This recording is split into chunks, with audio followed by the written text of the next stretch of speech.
Co-presented by Vimal. बोलो जुबान केसरी. विधान परिषद निवडणुकीचा उमेदवारी अर्ज घेण्याचा आज शेवटचा दिवस. दुपारी 3 वाजेपर्यंत अर्ज मागे घेता येणार. बंडखोरांना रोखण्याचं महायुतीसमोर मोठा आव्हान. नाशिकमध्ये गिरीश महाजनांच्या मध्यस्थीला यश. गणेश गीते निवडणुकीतून माघार घेणार. सूत्रांची माहिती. मात्र गोकुळ गीते निवडणूक लढवण्यावर ठाम असल्याची माहिती. शिवसेनेच्या अब्दुल सत्तारांचं बंड अखेर शमलं. विधान परिषद निवडणुकीमधून मुलगा समीर सत्तार अर्ज मागे घेणार. तर पुण्यामध्ये राष्ट्रवादीच्या सुनील टिंगरेंची माघार.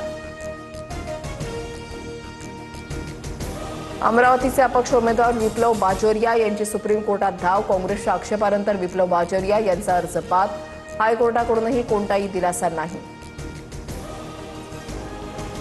अर्ज बाद झाल्यानंतर अमरावतीच्या जिल्हाधिकारी कार्यालयामध्ये बाजोरिया पितापुत्राचा वाद. अधिकाऱ्यांसोबत वाद घालतानाचा व्हिडिओ समोर. शासकीय कामात अडथळा आणल्याप्रकरणी बाजोरिया पितापुत्रावर गुन्हा दाखल. सोलापूर विधान परिषद निवडणुकीमध्ये मवियाचा उमेदवार कोण होणार याबाबत आज निर्णय. आदित्य फत्तेपूरकरांचा अर्ज बाद झाल्यानंतर आज उमेदवार ठरणार. पवारांच्या राष्ट्रवादीकडून वसंतराव देशमुखांचा अर्ज. राष्ट्रवादीतून तिकीट मिळवलेल्या विक्रम काकडेंचं जय पवारांवर 10 कोटींचं कर्ज. निवडणूक प्रतिज्ञापत्रातून माहिती समोर. काकडेंची जवळपास 150 कोटींची संपत्ती असल्याची माहिती. अब्दुल सत्तारांची मुख्यमंत्री फडणवीसांसोबत चर्चा. अंतर्गत वादावर मार्ग काढण्याचं मुख्यमंत्र्यांकडून आश्वासन. वर्षावरील भेटीनंतर सत्तारांची प्रतिक्रिया. शेतकरी कर्जमाफी योजनेचा शासन निर्णय जारी. कर्जमाफीचा आढावा घेण्यासाठी मंत्रिमंडळ उपसमितीची स्थापना. फडणवीसांच्या अध्यक्षतेखाली 7 सदस्यीय समिती स्थापन. ऑनलाईन पद्धतीनं कर्जमाफी होणार. देशात भयंकर आर्थिक सुनामी येणार. वर्षभरात मोदी सरकार पडणार. देशात आणीबाणी लागू होणार. आर्थिक संकटावरून राहुल गांधींचा मोठा दावा. पश्चिम बंगालमध्ये ममता बॅनर्जींच्या तृणमूल काँग्रेस पक्षामध्ये मोठी फूट. तृणमूलचे 80 पैकी 60 आमदार फुटले. 60 आमदारांच्या गटाला विधानसभा अध्यक्षांकडून मंजुरी. वृत्तपत्रात बॅनर्जी बंगालचे नवे विरोधी पक्षनेते. पुणे विषारी दारू प्रकरणातील आरोपी विरखाच्या घरावर बुलडोझर जाळणार. महापालिकेकडून नोटीस. अनधिकृत बांधकामावर बुलडोझर चालवणार. तर पिंपरी चिंचवडमधील दारू अड्डा महापालिका उद्ध्वस्त करणार.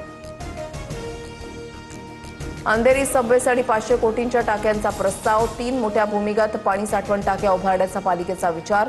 मान्सूनपूर्व पावसातच अंधेरी सबवे पाण्याखाली. पुन्हा उपाययोजनांवर चर्चा. राज्यात एटीएस पथकाची मोठी कारवाई. नांदेड, परभणी आणि श्रीरामपूरमधून संशयित तरुण ताब्यात. पाकिस्तानी इन्फ्लुएन्सर आणि गँगस्टरच्या संपर्कात असल्याची माहिती. संशयित तरुणांची चौकशी सुरू. अन्न आणि औषध प्रशासन विभागाचे पुण्यासह राज्यभरात छापे. 14 ठिकाणी छापे टाकून भेसळयुक्त अन्नपदार्थ जप्त. राज्यातून 102 गुटखा विक्रेते आणि अन्न भेसळखोरांना अटक. तर 86 दुकानांना ठोकलं टाळलं. कोकण किनारपट्टीवर आज जोरदार पावसाची शक्यता. मुंबईसह रायगड, रत्नागिरी आणि सिंधुदुर्गमध्ये पावसाचा अलर्ट. उर्वरित राज्यामध्ये वादळी पावसाचा येलो अलर्ट. आज मान्सून केरळमध्ये दाखल होण्यासाठी अनुकूल वातावरण. 10 जूनपर्यंत मान्सून महाराष्ट्रामध्ये दाखल होण्याची शक्यता. जून महिन्यामध्ये 6 वेळा मुंबईत समुद्राला भरती येणार. नागपूर बाजार समितीच्या संत्रा प्रक्रिया प्रकल्पाला मंजुरी. 4 कोटींच्या प्रकल्पाला राज्य शासनाकडून प्रशासकीय मान्यता. सहकार, पणन आणि वस्त्रोद्योग विभागाकडून शासन निर्णय जारी. बिहारच्या मुझफ्फरपूरमध्ये खासगी रुग्णालयामध्ये भीषण आग. 10 जणांचा होरपळून मृत्यू तर 20हून अधिक रुग्ण जखमी. शॉर्ट सर्किटमुळे आग लागल्याचा अंदाज. विमानतळावर फोटो, व्हिडिओ, रील्स काढण्यास मोबाईल जप्त होणार. संवेदनशील भागामध्ये फोटो किंवा व्हिडिओ काढण्यास सक्त मनाई. डीजीसीएचे आदेश. अरावली पर्वतरांगेच्या संरक्षणासाठी सुप्रीम कोर्टाचं मोठं पाऊल. टेकड्या आणि पर्वतरांगेची व्याख्या आणि सीमांकनासाठी तज्ज्ञ समिती स्थापन. कांचन देवी 5 सदस्यांच्या समितीच्या अध्यक्षपदी. Co-presented by Vimal. बोलो जुबान केसरी.